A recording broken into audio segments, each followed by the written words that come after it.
Pues hoy empezamos este salmo que es todo un reto, pero es un salmo muy hermoso. Tenemos en la primera parte de este salmo, tenemos como título que es un masquil de Asaf.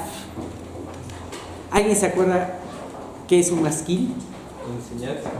Es una enseñanza, es un salmo didáctico.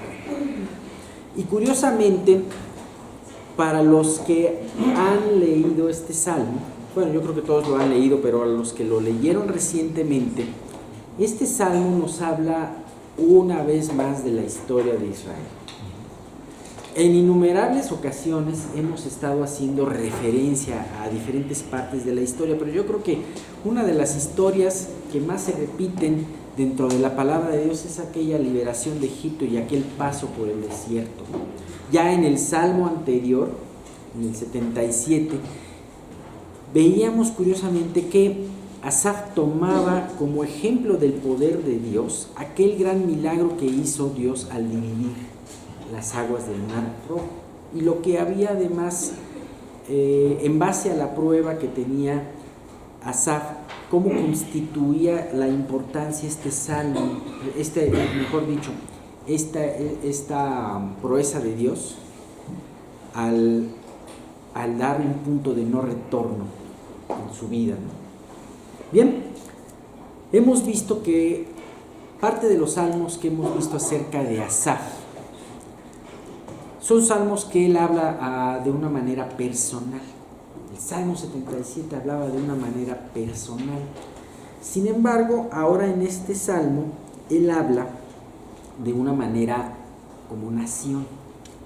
Ya no hace a título personal alguna prueba que tenga él o algún pecado que él haya reconocido en su vida, sino habla de la nación de Israel y de su relación con Dios. Curiosamente, aunque esto no forma parte de la escritura, pero en la versión de la Biblia Reina Valera siempre aparecen estos títulos, y pues habla mucho este título de lo que trata el Salmo: fidelidad de Dios hacia su pueblo infiel.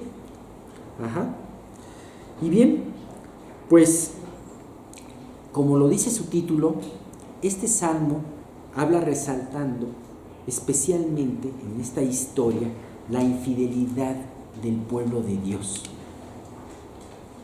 Pero por otra parte, y yo creo que es lo más importante de este salmo, habla de la fidelidad de Dios. Nosotros sabemos que somos infieles. En nuestra naturaleza tendemos a ser de doble corazón, de doble ánimo. Y a veces nos olvidamos que Dios es fiel.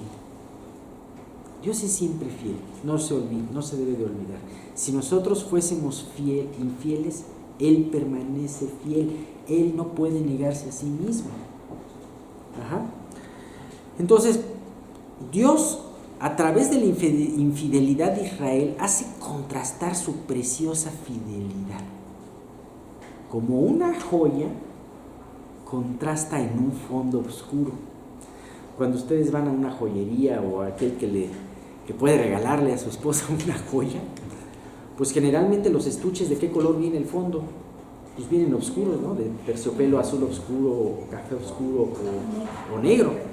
Y eso hace resaltar de una manera especial la joya hermosa. De esa misma manera podemos ver esa joya hermosa que es la fidelidad de Dios, haciéndola resaltar y contrastar en un fondo oscuro que es la infidelidad del hombre, ¿no? Porque esta no solamente habla de Israel. ¿De qué nos serviría aprender estas cosas de Israel si no las aplicamos a nuestros tiempos y a nuestra persona?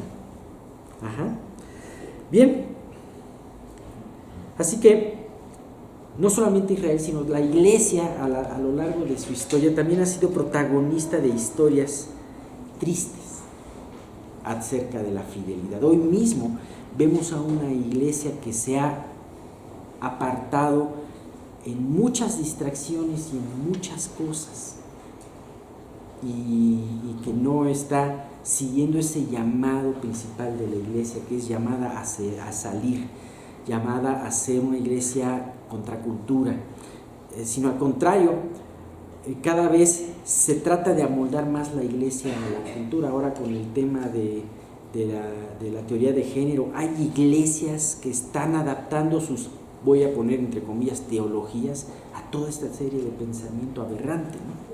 Sí lo existe, pero es la misma tendencia que ha tenido el hombre de agradar al hombre y no agradar a Dios. Bien, ahora, ¿en qué motivo o en qué evento llevó quizás a Asaf a componer este salmo?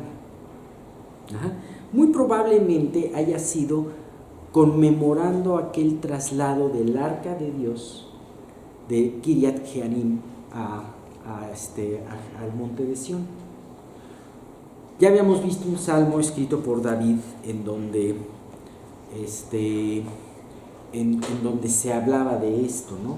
¿Se acuerdan de ese salmo que inclusive decía, el título era para conmemorar, ¿no? Y hablaba de que las doncellas estaban con panderos adelante y todo. ¿Se acuerdan de lo que lo habíamos visto ya hace algún tiempo? Bueno, este salmo nos habla de la historia de David y nos habla de un suceso muy importante, cómo el arca fue trasladada de Silo a Jerusalén. Si ustedes ven la historia, efectivamente no fue directamente trasladada de Silo a Jerusalén. Sin embargo, sí, fue a través de muchos años. Primero fue trasladada a Kiriat Jearim bueno, eso lo estudiaremos más tarde en el Salmo, pero esto fue aproximadamente unos 50 años antes de que Saúl fuera rey, y estuvo en Kiriat Jearim muchos años el arca, hasta que David la trasladó de este lugar a Jerusalén, no sino algunos problemas que hubo, ¿verdad?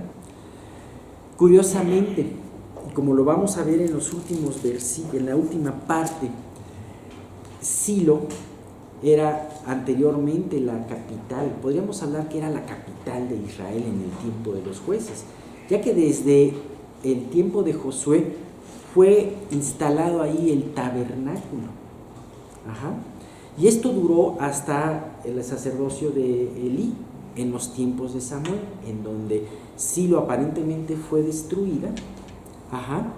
Y bueno, pues la estirpe del sacerdote Elí también fue destruida, ¿no?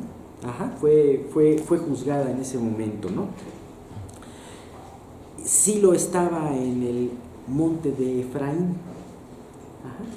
Y curiosamente Dios en su voluntad pasa esta arca del lugar de Efraín al lugar de Judá, de donde sería David, ¿no? Y en donde sus descendientes serían los reyes, y en donde finalmente su descendiente más importante, nuestro Salvador, sería el Rey eterno. Bien, pues esto lo vamos a ver, de hecho se menciona Efraín en varias ocasiones en este salmo, el que lo haya leído.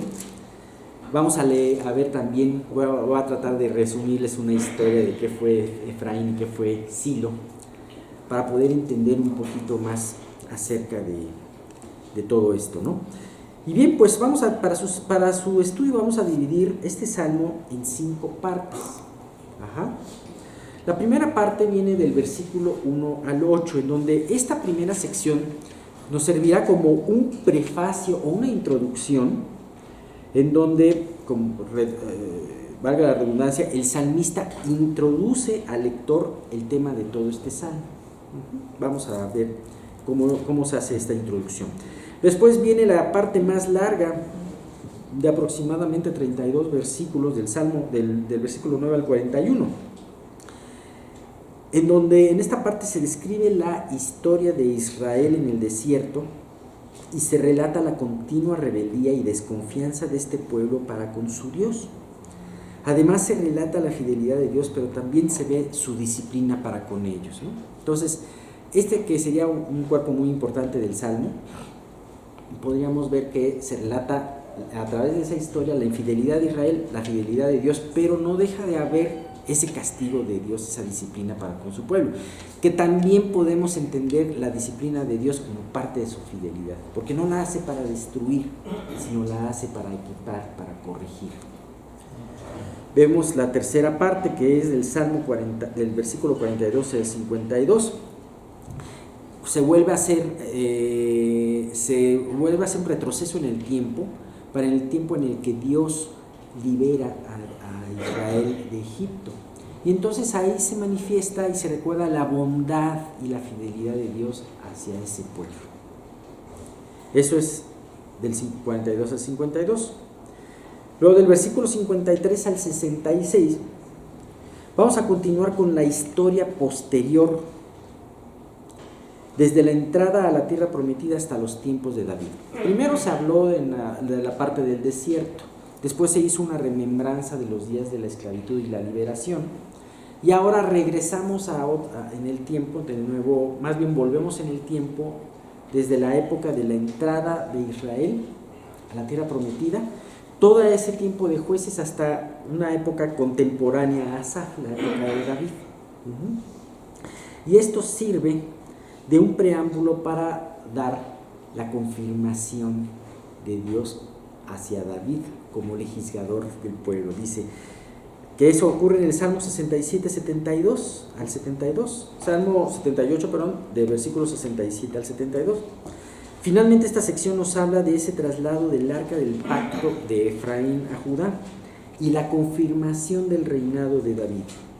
La fidelidad de Dios aquí la fidelidad de Dios siguió patente hacia su pueblo, como si a pesar de que Israel desechó, vamos a ver en la historia cómo Dios fue desechado como rey por Israel, pero Dios no los desechó, sino que en su fidelidad les dio a un hombre conforme a su corazón que se llamaba David, el cual verdaderamente, si vemos la historia, podemos ver que se constituyó en ese tiempo de David un avivamiento en la nación de Israel. David hizo que la nación, Dios a través de David hizo que Israel fuera verdaderamente una nación, y no cualquier nación, sino una nación muy poderosa, pero además una nación que se avivara espiritualmente, ¿no?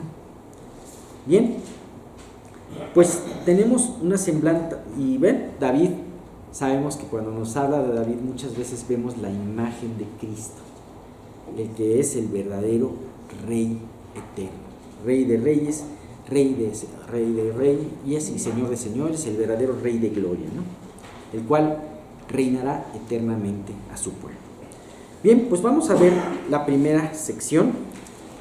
Carlos, ¿quieres leer del versículo 1 al 8? Sí. Escucha, pueblo mío, mi ley, inclinad vuestro oído a las palabras de mi boca. Abriré mi boca en proverbios, hablaré cosas escondidas desde tiempos antiguos, las cuales hemos oído y entendido, que nuestros padres nos las contaron. No las encubriremos a sus hijos, contando a la generación venidera las alabanzas de Jehová y su potencia y las maravillas que hizo.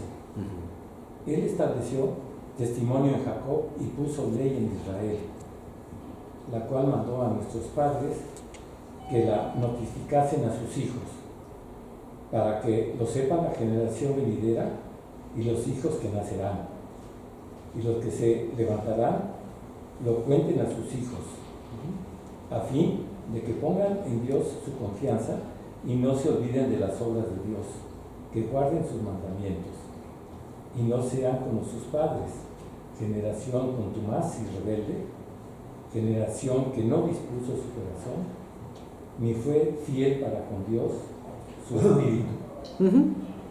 Bien,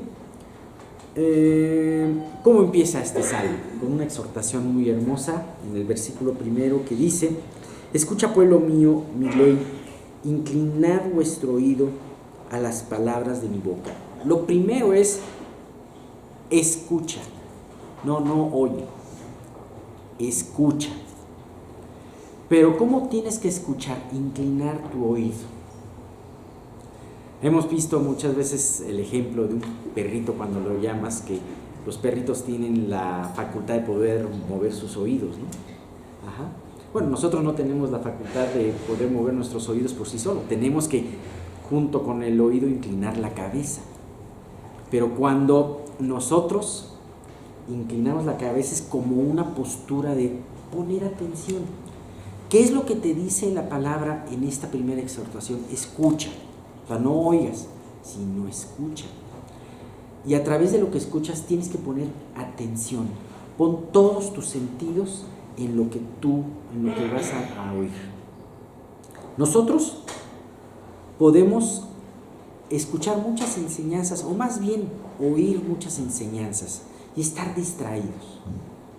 Estar pensando en un sinfín de cosas, estar en todos los lugares menos en el lugar donde está la enseñanza. Y eso es algo muy triste porque nos hace perder de muchas enseñanzas que pueden ser vitales en un futuro, que puedes tú emplearlas. Por algo Dios permite que tú hayas llegado y por algo Dios ha permitido que estas enseñanzas se preparen para que tú las escuches en el momento adecuado, en el momento que tú puedas aplicarlas. Es muy triste cuando tú no le pones la atención adecuada, cuando tú no inclinas tu oído en atención a estas palabras. Eso puede ser por muchas cosas. Puede ser porque estés llevando una vida superficial, puede ser porque piensas que esto no es para ti, sino que se aplica muy bien en tu vecino. Y yo te diría que pues es muy importante tener esto en cuenta, ¿no? Dice Proverbios 22:3, el avisado ve el mal y se esconde, mas los simples pasan y reciben el daño. Los simples son los que oyen, pero no aplican. El avisado es aquel que inclina su oído ante las enseñanzas de Dios. ¿Y qué más importante que las enseñanzas de Dios? Cuando tú sabes que hay un asunto muy importante que va a intervenir directamente en tu vida, decía mi mamá, no pones 5, si tienes 5 sentidos pones 6, ¿no? De la misma manera, y ahora, ¿qué mayor responsabilidad no tendrás al poner atención en las palabras de Dios, ¿no? Dice el segundo versículo, abriré mi boca en Proverbios, hablaré cosas escondidas desde los tiempos antiguos. Y aquí me imagino mucho aquel escriba sabio del cual relató Jesús y dio una parábola, ¿no? Aquel escriba sabio en las escrituras es como el padre de familia que abre el cofre del tesoro y saca de ese cofre tesoros viejos y tesoros antiguos. La palabra de Dios es antigua. Fue escrita empezó a ser escrita 3.500 años y nos relata cosas de épocas inmemorables, ¿no? Sin embargo, es tremendamente actual. ¿Por qué? Porque se aplica perfectamente a tu vida hoy por hoy. Fue escrita muy lejos de nosotros, en un sitio geográfico muy apartado, miles de kilómetros de donde estamos aquí, pero se puede aplicar perfectamente a nuestro tiempo y a nuestro espacio. Eso es impresionante. Pero además, no solamente es vigente hoy, sino que tú puedes tener certeza que en un futuro también será vigente. Sécase la hierba, marchítase la flor, pero la palabra del Dios vivo permanecerá para siempre. Eso lo dice Isaías. Jesús hablaba de que los cielos y la tierra pasarán, mas ni una jota ni una tilde de esta palabra, de esta ley pasarán. Siempre va a ser vigente, y aún en el milenio, y aún en el cielo, cuando estemos, la palabra de Dios va a ser vigente. Es lo maravilloso. Pero además hay una cosa. Estoy seguro que la mayoría de ustedes han leído la Biblia desde hace muchos años. Y no solamente la han leído, sino que ya van varias veces que se recorren toda la Biblia. ¿No les pasa y no es hermoso que lleguen a un sitio en donde lo han leído varias veces y vuelva Dios a mostrarles ese sitio con una frescura impresionante? Y que digas, ya entendí esto, lo entendí, no de otra manera, no de otra interpretación, pero de una manera más completa. Esto nos habla de que la palabra de Dios es viva, como dice el versículo que conocemos muchas veces, Hebreos 4:12, que dice, porque la palabra de Dios es viva y eficaz, y más cortante que toda espada de 2 filos, y penetra hasta partir el alma y el espíritu, las coyunturas y los tuétanos, y discierne los pensamientos y las intenciones del corazón. Sí. Ningún libro, ningún escrito hecho por algún hombre puede tener esa contundencia que es la palabra de Dios. No puede ser tan eficaz en tu vida. Claro, hay mucha gente que te dice que la Biblia ya está pasada de moda, que la Biblia no se puede aplicar a estos tiempos. Una vez un familiar que alguna vez me decía, pero pues ¿cómo puedes creer en la Biblia? Pues si en este tiempo tienes que ser práctico, tienes que pagar impuestos, tienes que hacer esto. Y pues en aquel entonces pues también tenías que pagar impuestos, ¿no? ¿No dijo Jesús, dad a César lo que es de César y a Dios lo que es de Dios? Así de la misma manera, la palabra de Dios siempre permanece y es viva, y sigue viva. Y bien, ahora, ¿para qué poner atención? ¿Y para qué escuchar estos proverbios y estas historias que hemos escuchado muchas veces? Dice esto en el versículo 3 al 6, las cuales hemos oído y entendido que nuestros padres nos las contaron. No las encubriremos a los hijos, contando a la generación venidera las alabanzas de Jehová y su potencia y las maravillas que hizo. Él estableció testimonio en Jacob y puso ley en Israel, la cual mandó a nuestros padres que la notificasen a sus hijos, para que lo sepa la generación venidera y los hijos que nacerán y los que se levantarán lo cuenten a sus hijos. Esta ley la dio Moisés al pueblo. Dios le dio a Moisés y Moisés la dio al pueblo. ¿Y de qué sirvió poder tener toda esta ley? La palabra de Dios la podemos cuidar de dos maneras en nuestra vida. Primeramente, aplicándola, meditándola en nuestra vida, entendiéndola y aplicándola, pidiéndole al Espíritu Santo, a Dios a través del Espíritu Santo que nos haga entender esta palabra. Que la alumbre, que nos lleve a aplicarla en el momento adecuado. Entonces, una manera de mantenerla viva es aplicándola en nuestras vidas, pidiéndole a Dios que lo haga posible esto, ¿no? Pero también una manera de cuidarla y mantenerla viva es enseñarla a los demás, y muy especialmente a la generación postrera. No hay que olvidar aquella exhortación de Deuteronomio 6, del 6 al 9, que dice: y estas palabras que yo te mando hoy estarán sobre tu corazón, y las repetirás a tus hijos, y hablarás de ellas estando en tu casa y andando por el camino y al acostarte y cuando te levantes, y las atarás como una señal en tu mano, y estarán como frontales entre tus ojos, y las escribirás en los postes de tu casa y de tus puertas. Así que esto mismo que estamos viendo en el Salmo, ya lo había escrito Moisés muchos años antes de que tenían que pasarse de generación a generación. Vemos en la historia que había recorrido Israel hasta ese entonces, que podemos ver desde Moisés hasta Jueces, como tristemente el pueblo de Israel en muchas ocasiones había olvidado la ley. ¿Se acuerdan de ese libro de Jueces? ¿Se acuerdan de la principal frase del libro de los Jueces? ¿Quién me la puede decir? Cada quien hacía lo que bien le parecía. En el libro de Josué se leyó la ley de Moisés, se juramentó el pueblo de poderla seguir completamente, la ley de Moisés. Sin embargo, unos años después vimos que cada quien hacía lo que bien le parecía. No dice que lo que mal le parecía, sino lo que a su criterio bien le parece. Y creo que cada uno de nosotros tenemos la tendencia de hacer lo que a nuestro criterio bien nos parece. Sin embargo, no tenemos que tener por certeza de que no es lo mejor, sino que lo más importante es no ir de acuerdo a nuestro criterio, sino más bien no olvidar lo que Dios nos dice en su palabra. Que dice, no había Dios en Israel y cada quien hacía lo que bien le parecía. No había rey, porque Dios sí, más bien el rey era Dios, más bien no había rey en Israel. Exactamente. Ahora, en un principio Dios había instituido que no hubiese rey, porque Él era el rey y ya había una ley, y ellos no podían olvidar esa ley. Sin embargo, sí la olvidaron, y precisamente este salmo, recordamos toda esta historia triste, que en la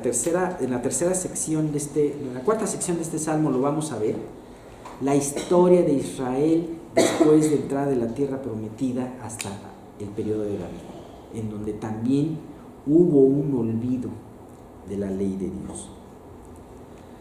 Y pues bien, así también el día de hoy nos enfrentamos a una iglesia que ha olvidado la palabra de Dios.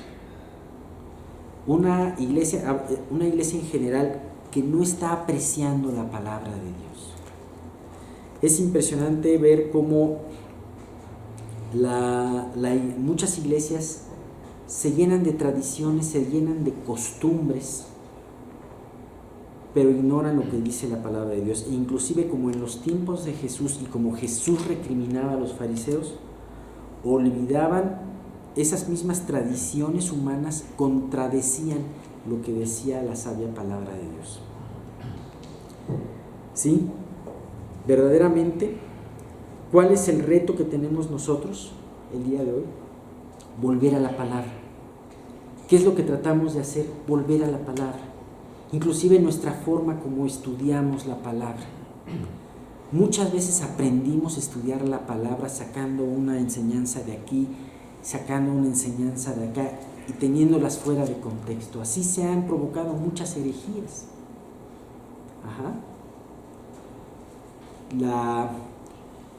Muchas herejías como el Evangelio de la Prosperidad nacen de que alguien sacó las palabras de Jesús de contexto.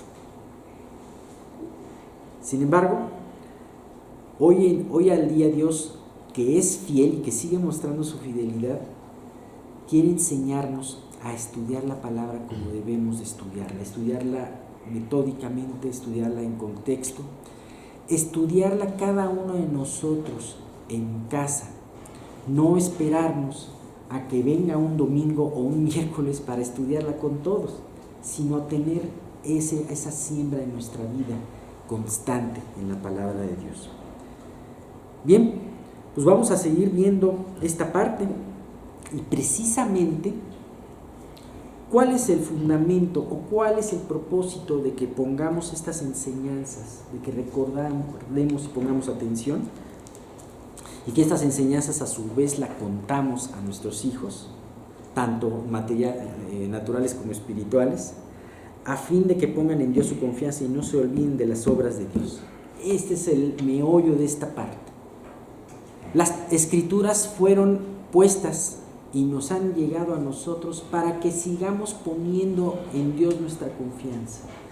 Todas estas enseñanzas de los grandes hombres y mujeres de Dios, lo que conocemos como los campeones de la fe, todas estas enseñanzas también de la infidelidad de Israel nos han servido para que nosotros no sigamos este ejemplo y sí pongamos nuestras enseñanzas, nuestras esperanzas en el Dios vivo.